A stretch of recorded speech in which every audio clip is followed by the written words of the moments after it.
Жүректегі мұз телехикаясын эпизодтарымен таныстыратын боламын. Бұл эпизодта Нұхтың ауыр жағдайы туралы айтатын боламыз. Нұх басында ісігі болуына байланысты ота жасатуға дайындалып жатады. Севилай және де барлық отбасы мүшелері Нұхтың жағдайын түсініп білу үшін барлығы қасында болады. Және де Сумру да баласының науқас екенін естіген бойдан келеді. Бұл жерде Нұх бәрің демалыңа беріңдер, бәрі ертең шешіледі. Қазір күткенмен ешқандай пайда жоқ. Барлығың ауыр жолдан келдіңдер, мен үшін жатып демалғандарың дұрыс.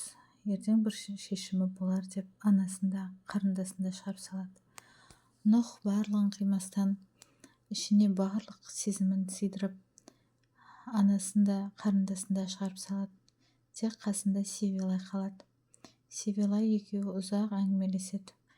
Сумру қонақ үйге келіп тоқтайды. Артынан Таксин келіп Сумруды тоқтатпақшы болады. Таксин Сумруға барып, бұл жерде не істемекшісің? Сенің өзің үйің бар емес пе дейді. Сумру Таксинге қарап, менің үйім жоқ, мен осы жерде қонақ үйде қаламын. Нұхтың жағдайы бір қалыпты болғаннан кейін қайттан кетемін дейді. Нұх өзінің ішіндегі барлық сезімін Сумруға ашып айтады. Саған сенбегенім үшін кешір. Мен кетем, егер қаламасаң, менің махаббатымды қаламасаң, мені қаламасаң, мен бұл қалада тұрғым келмейді. Мен сенің алдыңнан шықпаймын. Енді саған кедергі болмаймын. Мен бұл жерден кетемін. Тек баламыздың жағдайы бір қалыпты болғанша дейді. Сен менің әрдайым жүрегімдесің. Мына жүрекпен тек сені ғана ойлайтын боламын. Қайда жүрсем де сенің ғана ойлап, сені сүйіп өтетін боламын дейді. Таксин ұзақ Сумруға қарап тұрады.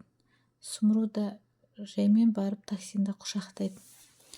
Таксин сол кезде жылап жібереді. Яғни екеуміз мәңгі бірге болайық деп. Сумру мен сені кешірдім деп Таксинді сүйе бастайды. Екеуі құшақтасып ұзақ тұрады.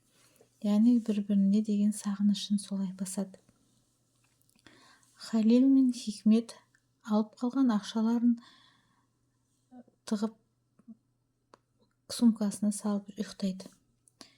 Бірақ Хикмет Халилдің ұйықтап жатқанын біліп, жаймен сумкадағы ақшаны алып қашпақшы болады. Алдымен жуынып, киініп, жаймен ғана шығып баратқан жерде Халил оны ұстап алады. Азат Нұхқа берген қаны үшін өзін марапаттап Эсманың алдында жақсы көрінгісі келді.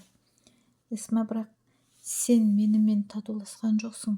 Сен татулассың өзіңнің бауырларыңмен дейді. Сол кезде Азат, әрине, мен әкелеріміз бөлек болғанмен шешелеріміз бір, біз бауырмыз. Мен қанымды бергенім мақтан тұтам, және де бұл үшін ешқандай ақша сұрамаймын деп айтады. Эсма жаймен тұрып, Азаттың көрпе-төсегін алып бөлек тамға жатуын сұрайды. Халил Хикметті ұстап алып, не істемекшісің сен? Сонда сен осы сумканы алып, мен ұйықтап жатқанда қашып кетпекші болдың ба? Сен менен еш жаққа қаша алмайсың дейді. Хикмет те одан қалар емес. Нұх пен Севилайдың ортасындағы сезім одан сайын жандана түседі. Бірақ Севилай Нұхтың жағдайын өте ауыр екенін біліп, қасына жатып ұзақ әңгімелесейік, құшақтасып бірге жатайық деп Нұх Севилайға ұсыныс жасайды. Севилай да қарсы болмайды. Екеуі ұзақ әңгімелесіп, бір-бірінің жақсы көрем деген сөздерін айтады.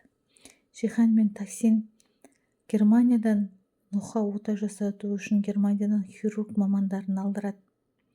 Яғни бар үміттері осы хирург мамандарында болады. Нұхтың жағдайы қалай болмақ?